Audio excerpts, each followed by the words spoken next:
When I was younger, I had a wonderful preacher whom I adore and love, who gave an explanation on the fall of Adam and Eve and insinuated or assumed that before Adam fell and Eve, they were wearing a certain glory.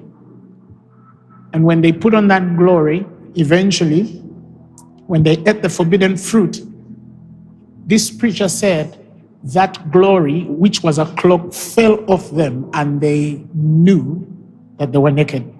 And amazingly, for all these years, I actually used to believe that. I used to think, well, there were some, these guys were, for many years, I used to believe that these guys dressed onto something, and when they ate the forbidden fruit, that thing fell off.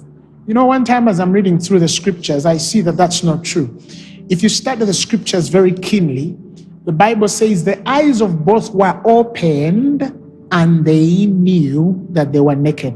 That means that was an awakened consciousness to their nakedness. If there was a cloak, if there was a raiment, if there was a covering of any sort, it was on their conscience, not their bodies.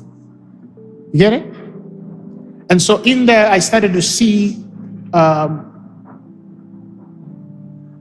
the deeper truth on what it means to cover your conscience. There are certain realities that God will not allow for your conscience to be awakened to, because in that knowledge you will actually die. You see what I'm saying? And this is the example we have here, that man was not to know or have the knowledge of good and evil.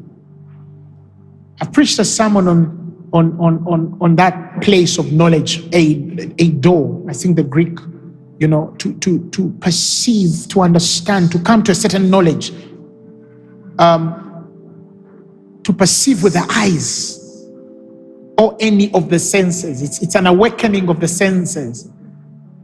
There are certain senses that by God have to be dead if you should live in tandem with truth.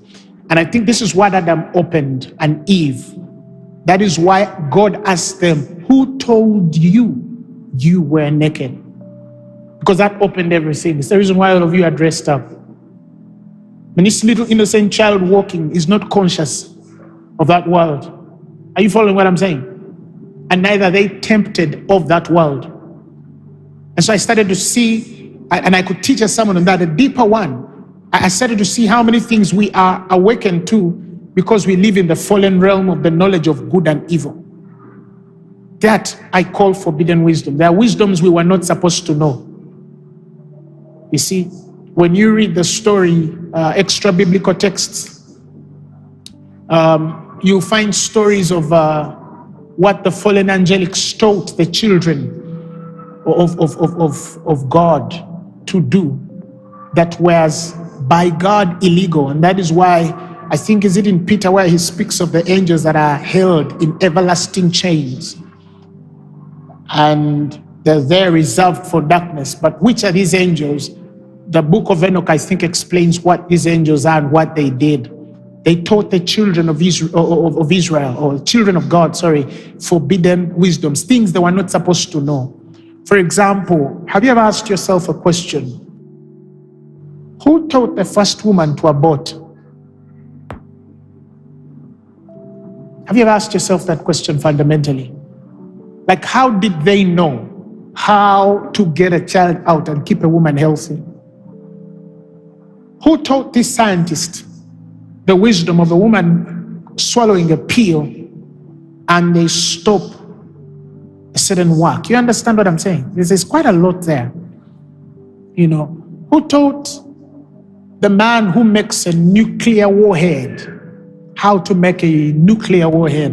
Who taught the man who made an atomic bomb to make an atomic bomb? How do you live in the world and you've made a weapon that can destroy Uganda, this nation, 44 million people, in 15 minutes, and nothing would live except a few cockroaches? In 15 minutes, there's a weapon in the world that can destroy 44 million people in 15 minutes. And it was made by a man's brain. Are you following what I'm saying?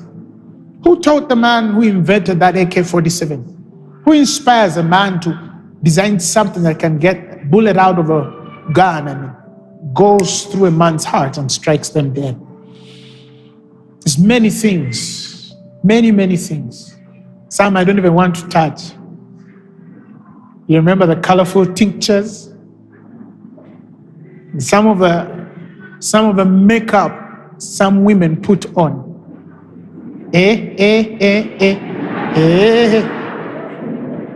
Is inspired by a certain world.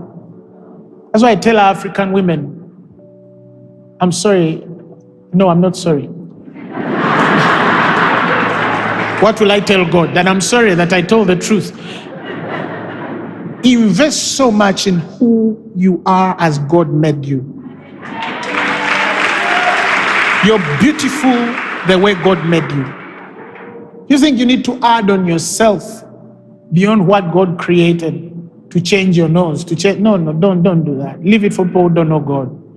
Because when we want to marry, we don't look for noses. No. Inward beauty. That which is not corruptible. The ornament of a meek and quiet spirit. That's what we look for. Not how long you touch not the Lord's anointed.